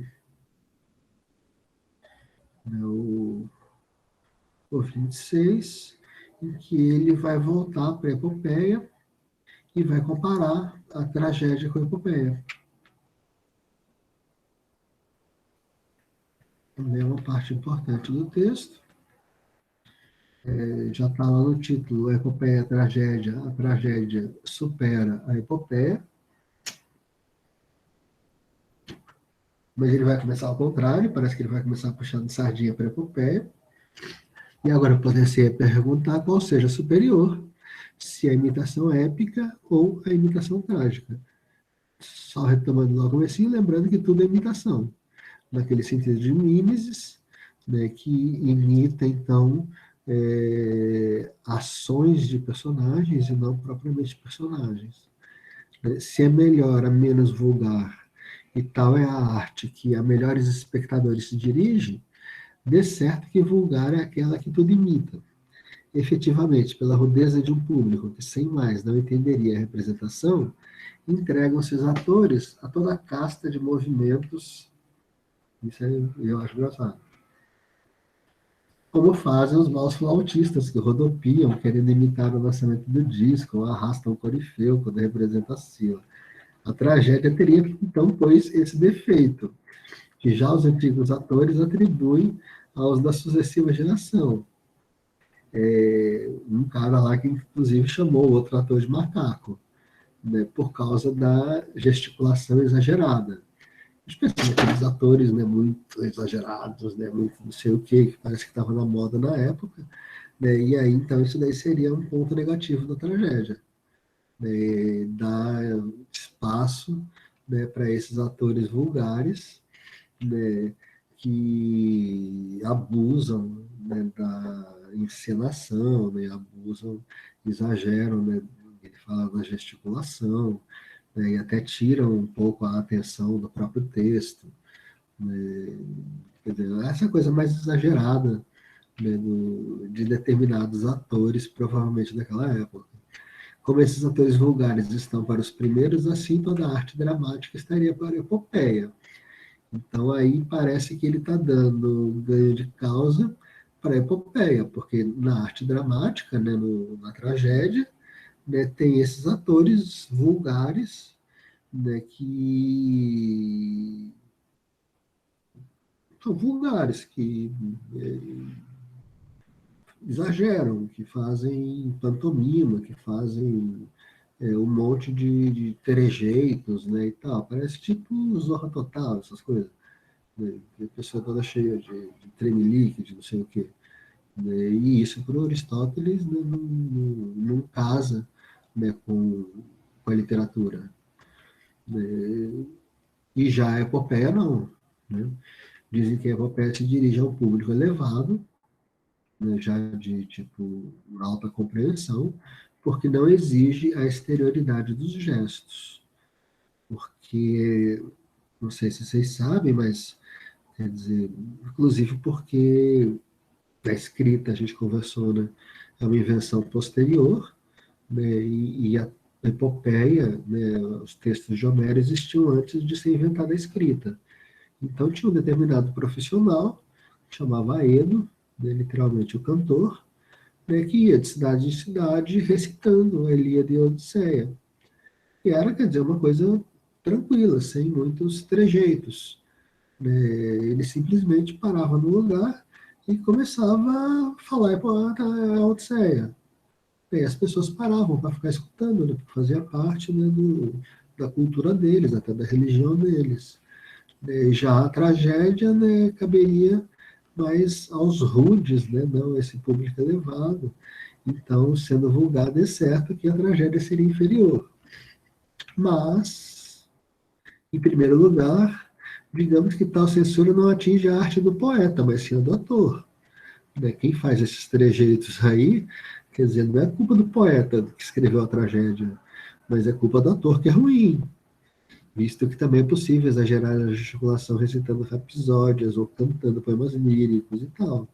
Quer dizer, então, qualquer tipo de intérprete pode fazer trejeitos, né, e acabar com a peça, acabar com a obra literária. Né? Mas isso não é culpa do autor do negócio, né, do poeta. E depois que nem toda espécie de gesticulação é de se reprovar. Se não reprovamos a dança, por exemplo, né, mas tão somente a dos maus atores. Que tal se repreendia em Calípides e agora nos parece imitar os meneios de mulheres ordinárias. ele parece que estava na moda também, então na época dele, quer dizer, essa coisa parece que hoje, até hoje, está na moda, né, de ficar, até hoje imitam especialmente homossexual, né, aquela coisa cheio de trejeito, cheio de coisa, né, na televisão, né, e que, né, é uma coisa extremamente vulgar, uma coisa extremamente não artística, né. E agora cresce ainda que a tragédia pode atingir a sua finalidade, e esse ponto importa para a gente, como epopeia, sem recorrer a movimentos, pois uma tragédia só pela leitura pode revelar todas as suas qualidades. E aí, então, a gente está vendo já também o valor que ele dá, né? Pô, a escrita tinha sido inventada fazia muito pouco tempo, né? Mas ele já está ali ressaltando o valor, e aí é uma coisa muito contemporânea, né? Tem um filósofo francês chamado Derrida, né, que vai exatamente falar, ó, toda a história, né, do pensamento ocidental, a gente sempre opôs oralidade e escrita, né, e sempre a oralidade está em primeiro lugar, né, e a escrita é tipo uma cópia da oralidade, né, e aí o Derrida vai inverter o negócio, né, e fala, não, não, não, né, quer dizer, a escrita tem valor por si mesma, né, e inclusive, né, ela tem mais valor, né, e aí depois a gente pode ver os argumentos dele, do que a própria oralidade.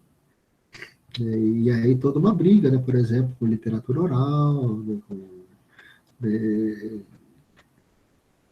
uma briga, por exemplo, de alguns teóricos, por exemplo, o Romance de 30 com Jorge Amado, né, não com o Brasiliano, que é um grande escritor, mas com aquelas pessoas que simplesmente imitam, né, no sentido aí, não da imitação de Aristóteles, mas de tentar reproduzir, né, na escrita, né, a fala.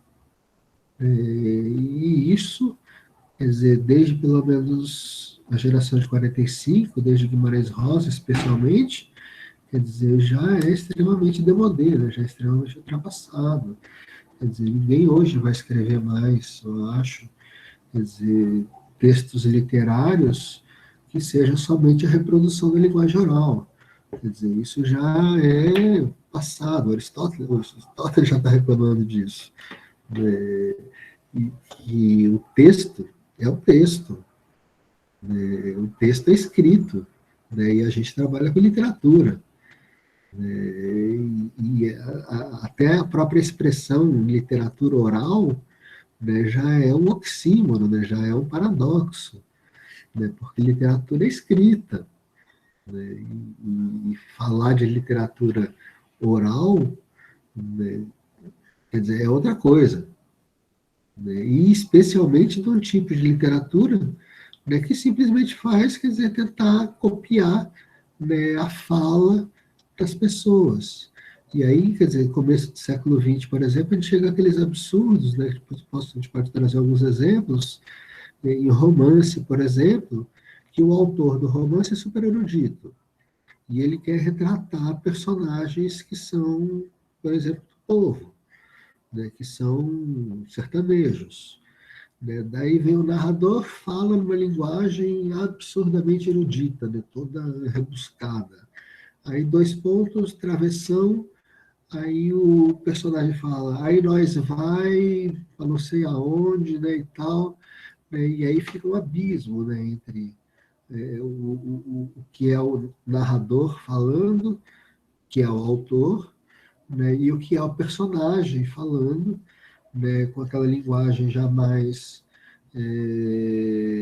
até, não pode dizer isso, mas até errada, né, cheia de problemas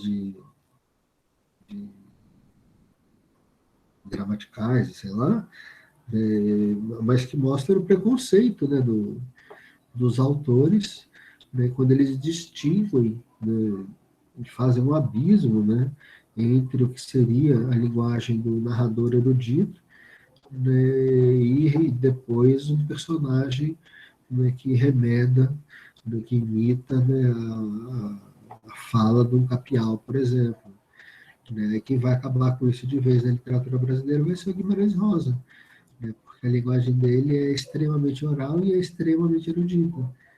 né? Ele consegue juntar as duas coisas, né, sem precisar fazer esse tipo de distinção, sem precisar fazer esse tipo de criar esse tipo de abismo, né, entre, né, uma coisa e outra, né, entre o que seria mais popular, oral, e o que seria mais erudito, acadêmico, né, do texto de Guimarães Rosa, né, isso está tudo misturado, isso está tudo muito bem costurado. E aí, terminando, né, mais a tragédia superior, a epopeia, porque contém todos os elementos da epopeia, chega até a serviço do metro épico, e demais, o que não é pouco, e aí ele volta, né, por incrível que pareça, tem a melopeia, né, a questão da fala cantada, né, da melodia, né, e o espetáculo cênico, né, que ele já tinha metido o pau lá em cima, né, que acresce a intensidade dos prazeres que lhes são próprios. Possui ainda grande evidência representativa da tragédia, quer na leitura, quer na cena. E também a vantagem que resulta de, dentro de mais breves limites, perfeitamente realizar a imitação, nesse sentido que técnico de imitação de mimes que ele está falando, resulta mais grato o condensado que o difuso por largo tempo. Imagine-se, por exemplo, o efeito que produziria o Édipo de Sófocles em igual número de versos que a Ilíada. Quer dizer, se a tragédia do Édipo tivesse 10, 20 mil versos, né? Quer dizer, não ia criar esse impacto, né, no leitor, no ouvinte, né, que cria quando a gente lê aquela tragédia, que é um livrinho, que às vezes, eu não sei como é que foi a leitura de vocês da ideia, mas que dá valendo uma sentada só, né? E isso cria, é claro, um efeito muito mais profundo, né, do que você ficar dias e dias ouvindo um negócio, né, e até se perdendo no meio dos episódios. Além disso, a imitação dos épicos é menos unitária, né, demonstra a possibilidade de extrair tragédias de qualquer epopeia, porque tem muita tragédia que, na verdade, pega um trechinho lá da epopeia do Homero, né, e reelabora isso e cria uma nova história, cria uma nova, um novo enredo, né, que daí é, então, afinal, né, essa tragédia, nesse texto novo. Né, e, portanto, se pretendesse eles comporem uma única epopeia com argumento e um único mito trágico, quisessem ser concisos, mesquinho seria o poema. Se quisessem conformar-se às dimensões épicas, resultaria prolixo, quer dizer, não tem saída, né? Se você pega uma tragédia e tenta fazer com que ela tenha o tamanho de uma epopeia, vai dar errado. Agora, ao mesmo tempo, se você quiser pegar uma epopeia, né, tipo, condensar ela e resumir ela, ser concisa, né, então ele fala, o poema resultaria mesquinho, né, não dá muito para condensar, tipo, a Ilíada e a Odisseia no livrinho, né, de, tipo, a Medea, tipo, Édipo. Quando fala de poesia épica como constituída de múltiplas ações, refiro-me a poemas quais a Ilíada e a Odisseia, exatamente, com várias partes, extensa todas elas, se bem que estes dois poemas sejam de composição quase perfeita e tanto quanto possível, imitações de uma ação única. E aí a gente pulou lá um parágrafozinho que ele fala, né, tipo, a Odisseia é a história do Ulisses, né, o Ulisses voltando para casa, né, que demora 10 anos para voltar. Mas tem um monte de coisa da história do Ulisses que teve que ficar de fora da Odisseia, né, porque senão ele diz, não ficaria uma, né, não seria uma ação única. Quer dizer, qual é a ação única? É o Ulisses que brigou com Deus do mar e que está tentando voltar para casa, né? Ele vai passando por várias peripécias, né? Mas não tem nada a ver com o episódio lá atrás em que o Ulisses se fingiu de louco e que para não ir para a guerra, né, e tal, né? Quer dizer, se ele, o Homero fosse inserir todas as histórias do Ulisses na Odisseia, né, aí também, quer dizer, não ia dar certo. É por isso que ele falava, uma composição quase perfeita, né, porque é uma imitação de uma ação única, né, ele está sempre frisando isso, né, uma ação única.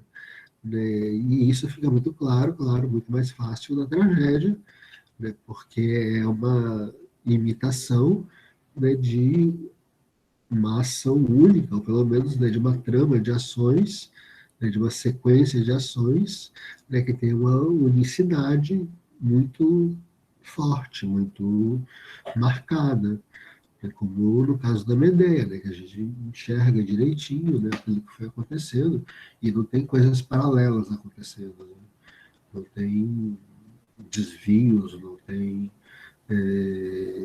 distrações, né, no texto. Né? É aquela sequência toda muito bem amarrada, muito bem coesa, né? Não perde tempo, não enrola, né? Não perde tempo. Por consequência, se a tragédia é superior por todas essas vantagens, então aí a conclusão dele, então, a tragédia é melhor do que a epopeia, e porque melhor consegue o efeito específico da arte, posto que o poeta nenhum deve tirar da sua arte que não seja indicado, qual é o efeito específico da arte, né? Conseguir a catarse, né? A purgação, a purificação, né? Das emoções negativas, né? De medo e piedade.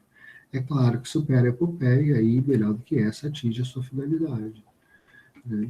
E aí o parágrafo final, né, falamos depois da tragédia e da epopeia, delas mesmas e das suas espécies e partes, número e diferenças dessas partes, das causas pelas quais resulta boa ou má poesia, das críticas respectivas soluções. Dos jamos e da comédia, para, interrompe o texto, né, vai para a Poética 2, que é o segundo livro que está perdido, daí quando ele vai começar a falar da comédia, a gente já não tem mais, né, o material, a gente não sabe mais, né, o que ele falou sobre, apesar, né, de eu ter contado para vocês, né, que existem sim, ao contrário do que a outra mulher ela falou, né, reconstruções, né, do que seria, né, o texto, a partir de fragmentos que foram deixados, né, especialmente na Idade Média, né, e tal. Tá, gente, putz, a gente conseguiu chegar no fim da poética. É, a gente vai ainda retomar tudo isso de uma vez, né, dar uma resumida, né, pegar, né, os pontos principais, os conceitos principais, com certeza, né, para dar uma barrada nisso tudo. Né, mas eu queria saber de vocês também se deu para ter pelo menos uma geral, né, desse texto que é o texto fundador, né, da teoria da literatura, e que absolutamente todos os outros a gente vai ver beberam dele. Por isso a importância de se começar com ele, mesmo a gente tendo dito, né, que isso daí foram anotações de aula do Aristóteles, né, uma coisa meio às vezes confusa, né, ele não define bem as coisas às vezes, e é um universo para a gente, claro, completamente diferente, né? Aquele monte de citação de texto que ele faz aí, a gente não tem essas referências, né, mas foi uma opção. Aí, a partir de agora, a gente vem no presente, e vamos pensar em ler algumas poesias, alguns contos brasileiros, né, tentar aplicar algum tipo de teoria, de crítica, né, em cima deles, né, para a coisa não ficar também assim tão longe.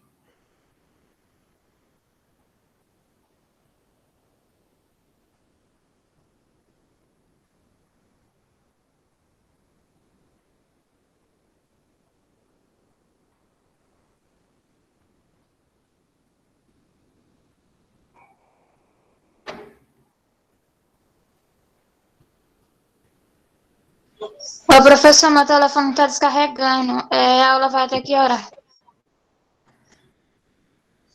A gente dá uma olhada no texto, eu vou deixar então, tudo bem, eu vou deixar só umas músicas tocando aqui então, e Tá aí bom, então. vocês dão uma olhada, tá lá no Moodle, o texto, deixa eu subir ele aqui. Ah, eu tiro Open aqui e não tem frequência. Eu tenho frequência. Não, Pronto, então eu vou sair aqui que ele tá no restinho, porque senão vai descarregar tudo. tudo bem, Vanessa. Goodbye, boa noite. Boa noite. Olha, lá no mundo tem esse daqui que eu tinha mostrado para vocês. A Poética de Aristóteles, da Lígia Milites da Costa. Em que ela vai simplesmente fazer percorrer o texto da poética, que nem a gente percorreu agora, né, dando explicação daquilo que às vezes no texto mesmo não fica muito claro.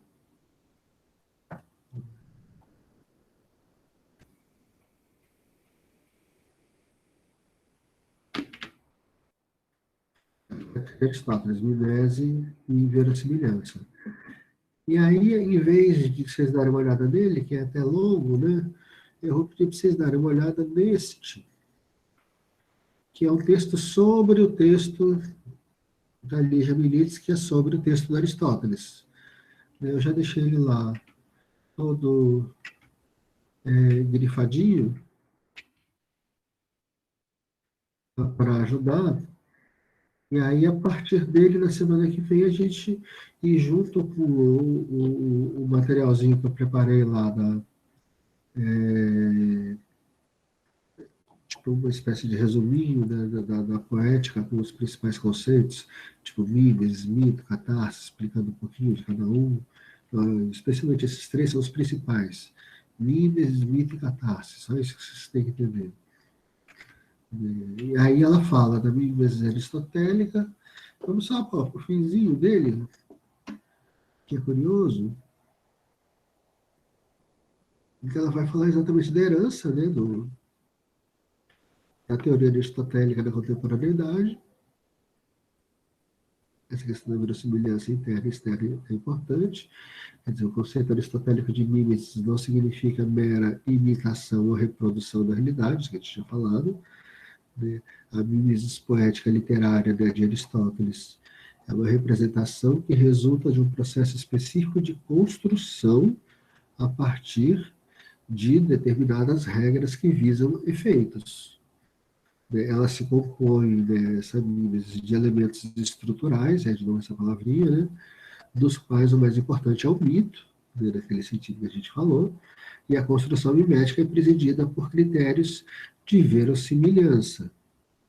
É isso que a gente precisa insistir ainda também, que talvez ele não esteja tão claro. A qual situa a mimesis nas fronteiras do possível como modo de arranjo interno. E aí, então, aquela diferença entre poesia, né, e história, né, a mimesis está nas fronteiras do possível, porque ela é verossímil e não é verdadeira, né, a poesia, né, como modo de arranjo interno. O critério externo do verossímil é a relação do objeto temático com as referências exteriores, de tempo e espaço.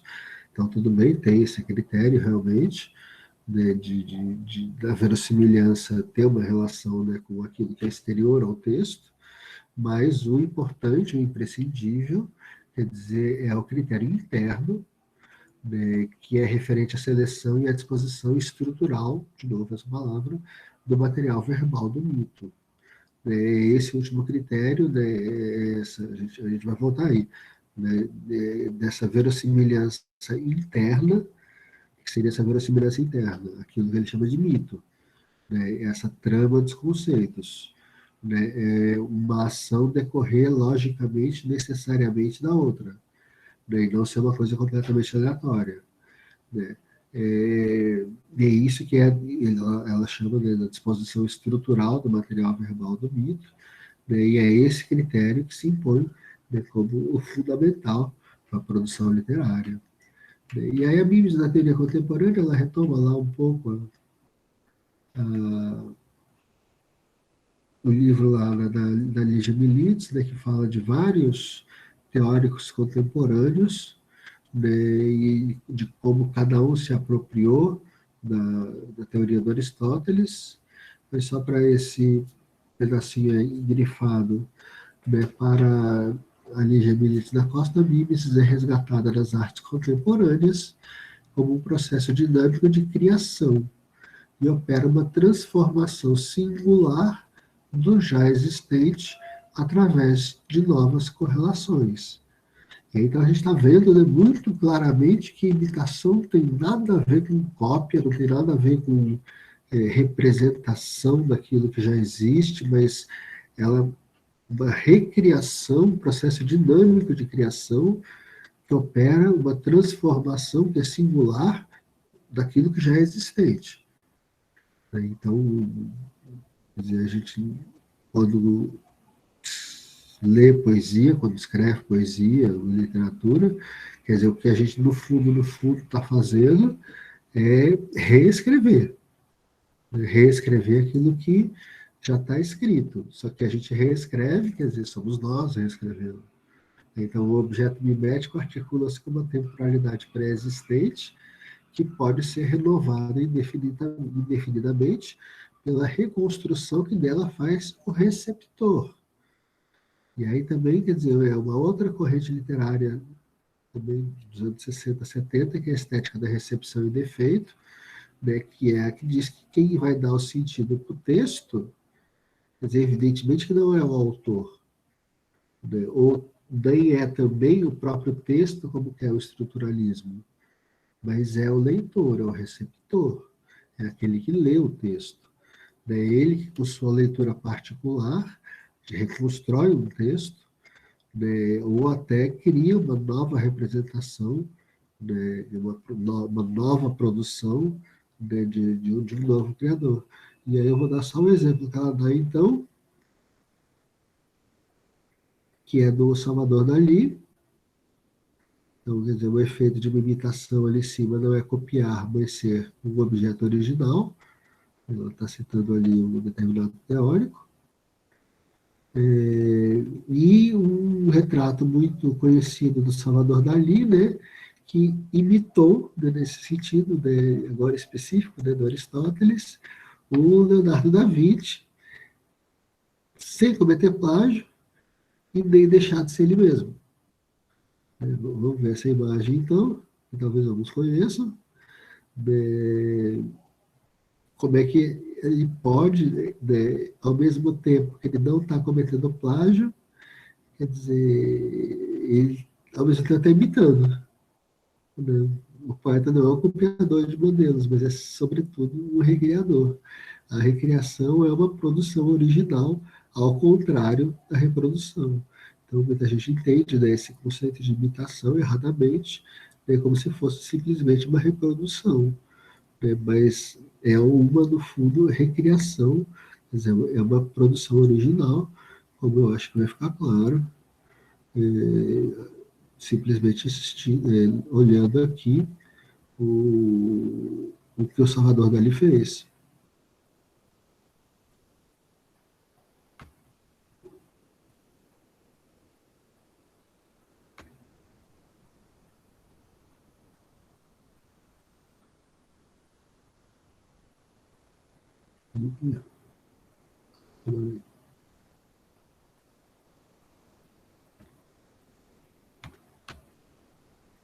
Grande demais. Mas acho que dá para ver daí, né? É a Mona Lisa, mas é o Salvador Dalí ao mesmo tempo. Tudo bem? Isso é o conceito de imitação, né? Como recriação. A gente reconhece a Mona Lisa, ao mesmo tempo reconhece o Salvador Dalí. O bigode, né? O olho meio arregalado.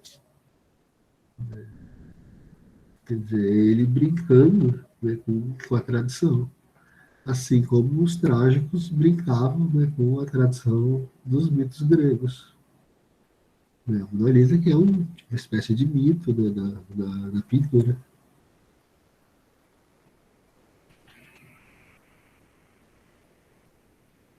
Tudo bem, gente? Sim, professor. Então, na semana que vem a gente já encerra o Aristóteles e já partimos para o B2, certo? Certo. Deixa eu tirar daqui. Professor, com relação ao resumo que o senhor fez, vai disponibilizar para a gente? O resumo do Aristóteles? Desculpa, travou aqui, não entendi. Qual resumo? O resumo do Aristóteles?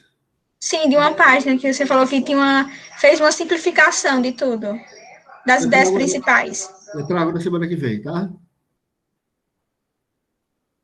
Ok, obrigada. Tá? Eu não vou deixar ele no Moodle, não, para a gente ler ele junto depois. Tá? Mas se vocês quiserem, eu deixo no Moodle também. Eu subo no Moodle agora, não tem problema não. Tá? Aí, ele tá bem esquematizadinho, tá bem fácil de entender. Eu vou encerrar então a gravação.